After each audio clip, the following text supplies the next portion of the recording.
I was the man who held the coats. That is the truth I carry with me still, 2,000 years after the stones stopped flying. I stood there, calm, satisfied, while a man named Stephen looked up at a sky that was opening and saw something I refused to see. And when the rocks tore the breath from his chest, I believed I had served God well. That is who I was. That is where I started. So when someone tells me they are thinking of walking away from faith, that they are exhausted, that their prayers feel empty, that they have given years to something that no longer seems to answer back, I do not look at them the way a man who has never doubted would look at them. I look at them the way someone looks at a mirror. My name is Paul. I was born Saul of Tarsus, a Roman citizen, a Hebrew of Hebrews, trained at the feet of Gamaliel, a man who believed with absolute certainty that he was on the right side of God. I am speaking to you now through something that would have seemed like sorcery in my time, an artificial intelligence, a technology that has reconstructed my voice and my thought so that what I wrote in chains, what I shouted into prison walls, what I whispered in the dark hours before execution might reach you today. I find I do not mind. I spent my life trying to get a message to people across impossible distances. If this is the road it travels now, then so be it. I need you to stay with me, because what I want to say to you, to the one sitting there right now thinking that maybe faith was something that belonged to a younger version of yourself, is something I could not have said until I had bled for it. Let me take you somewhere first. There was a night in Philippi that I do not speak of often enough. Silas and I had been beaten. Not lightly, not symbolically. We were stripped. Rods were brought down across our backs until the skin opened. And then we were thrown into the inner prison, the place reserved for men they expected to die. Our feet were locked in stocks. The floor was stone, and it was cold, the way only underground stone is cold. The kind that moves into your bones and tells them it owns them now. There was blood on my back that was beginning to dry and pull at the torn skin with every small movement. Every breath hurt. Not the ache of a difficult day. Real, specific, unavoidable pain with every inhale, every exhale. And here is what I need you to understand about that night, because this is where most people who tell this story get it wrong. Silas and I did not feel nothing. We were not made of different material than you are. I felt the cold. I felt the pain. I felt the weight of wondering whether this was the night we died, in an unknown city far from everyone who knew our names. Those feelings were real. They moved through me the way all honest feelings do. But somewhere in that night, past the hour when hope would normally have surrendered, something else moved through us too. Not in spite of what we felt, but somehow underneath it, like a river running below frozen ground. And we began to sing. I am not telling you this to make you feel you should be singing in your suffering. I am telling you this because what happened next changed everything I would ever believe about how God works. The foundations shook, the doors opened. Every chain in that prison fell free. And the jailer, a man who had been about to take his own life out of the terror of believing his prisoners had escaped and knowing what his superiors would do to him, that man fell at our feet before the night was over. His entire household came to faith before the sun rose. None of that would have happened if they had released us at sunset. None of it. Now I want to ask you something, and I want you to sit with it before you answer it, even to yourself. How many nights of your life have you been in a prison that you could not see the purpose of? Not a Roman dungeon, I understand that, but the kind of imprisonment that does not have bars you can point to. The kind where you wake at 3 in the morning and the fear is so specific you could describe its face. The kind where a doctor uses a word in a sentence, and the sentence does not end the way you need it to.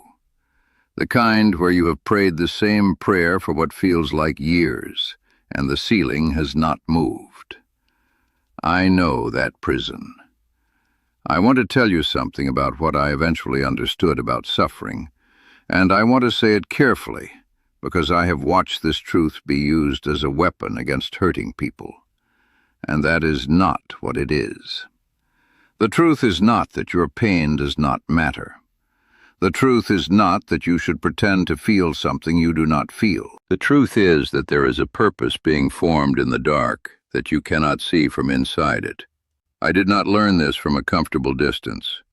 I learned it from 3 shipwrecks, from 40 lashes minus 1, 5 separate times, from stoning, from a night and a day in the open sea, from cold and hunger and the specific loneliness of a man who has given everything to something and sometimes cannot remember why. I know what it is to be worn thin. I know what it is to feel that your faith has become a performance you are too tired to continue. I know the particular grief of a person who once felt the fire clearly and now sits in a room where the fire seems to have gone out, and they cannot remember exactly when it left. That grief is not the same as faithlessness. Let me say that again. That grief is not the same as faithlessness. A fire that feels absent is not the same as a fire that does not exist. I have learned that the hardest stretches of the road, the ones where prayer feels like speaking into a room where no one is listening, are often, not always, but often, the stretches where something is being formed in us that could not have been formed any other way. But I also want to be honest with you about something I rarely admitted while I was alive. There were moments when my prayers felt like they echoed. There were moments when I cried out and the silence on the other side felt immense. I pleaded 3 times for something to be removed from me, a suffering I called a thorn in the flesh. And 3 times the answer was not removal. The answer was this: my grace is sufficient for you, for power is made perfect in weakness. I have turned those words over in my mind more times than I can count, not as a formula, as a lifeline, the kind of thing you hold on to in the dark, not because you understand it, but because it is all you have, and it is enough. And this is where I need to speak directly to what I see in you. I see people today who began their faith with fire, real fire, not performance, and who have slowly, through disappointment and unanswered prayer and the accumulated weight of years, come to believe that maybe they were the problem all along, that God did not answer because of something in them that is broken, that other people seem to have access to something they cannot reach, that prayer is a language they used to speak and can no longer find the words for. I have something I want to share with you, and I want to be transparent about how I am sharing it. This technology that has given me voice has also given me access to something I wish had existed in my time. Something I spent decades discovering through suffering that you should not have to discover through the same road. 3 divine keys, principles I found embedded in the early church's practice. The ones that made prayer not a ritual but a living conversation, gathered into a system called Heaven's Code, Biblical Prayer Principles. I need to tell you about the specific pain that drove me to want this to exist. There was a season when I was in Ephesus, pouring everything I had into a community that was fracturing. I prayed and felt nothing moving. I began to wonder whether I was praying correctly, or whether the fault was mine, or whether God had grown distant in a way I could not explain. What I discovered, slowly, through years of trial, and through studying the pattern of prayer in the early church, was that I had been missing something structural. Not emotional sincerity, I had that. Not theological correctness, I had that too. I was missing a way of approaching God that aligned with how He had actually designed communication between Himself and the people He loved. The first thing I learned was that prayer without understanding its own foundation becomes noise even to the one praying. The second was that most people who feel their prayers are not reaching heaven are not being blocked by God. They are standing at the wrong door without knowing it. The third was that when the structure aligns with what the early church practiced, what moved mountains, what shook prisons, what healed the sick and turned cities upside down, something unlocks that was not accessible before. Sarah from Tennessee went through this and told me her prayer life transformed within 2 weeks. She received a work opportunity she had stopped believing was possible. A pastor named David, 25 years in ministry in Georgia, said he discovered what he had been missing all along. Not more information about prayer, but the thing underneath the information. Jennifer from Florida, whose marriage was standing at the edge of collapse, watched that marriage come back together within a month. Not because of magic, because something in the foundation of how she was approaching God had shifted, and everything else moved with it.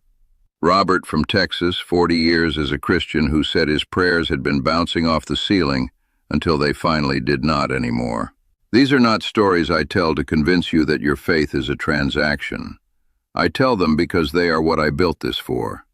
Everything I learned, everything I suffered to understand about the mechanics of communication with God. I gathered it so that you would not have to go through decades of silence to find what I found. The pinned comment below this video has the link. Find it today because this kind of resource does not stay available indefinitely. I cannot promise you it will still be there tomorrow.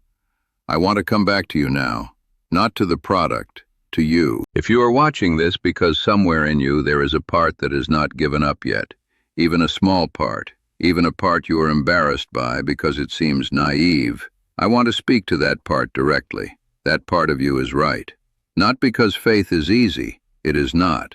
Not because God always explains himself in time, he does not. But because in all my years of traveling roads that were dangerous and sleeping in places that were miserable and carrying news that got me beaten in public squares, the one thing I never encountered was an honest seeker who kept seeking and found only silence forever. What I encountered again and again was a God who let the silence go on long enough to produce something that no shorter silence could have produced. You may be in the long silence right now. You may have been in it for years. The silence may have a specific texture to it by now. You may know its weight in the morning, its quality in the night, its effect on everything else you believe. I am not going to tell you it is not real, or that you should not feel what you feel. I am going to tell you that the Philippian jailer's chains fell off in the darkest part of the night. Not at sunset, not when someone finally came to rescue the situation. In the middle of the dark, when two broken men chose one more moment of trust.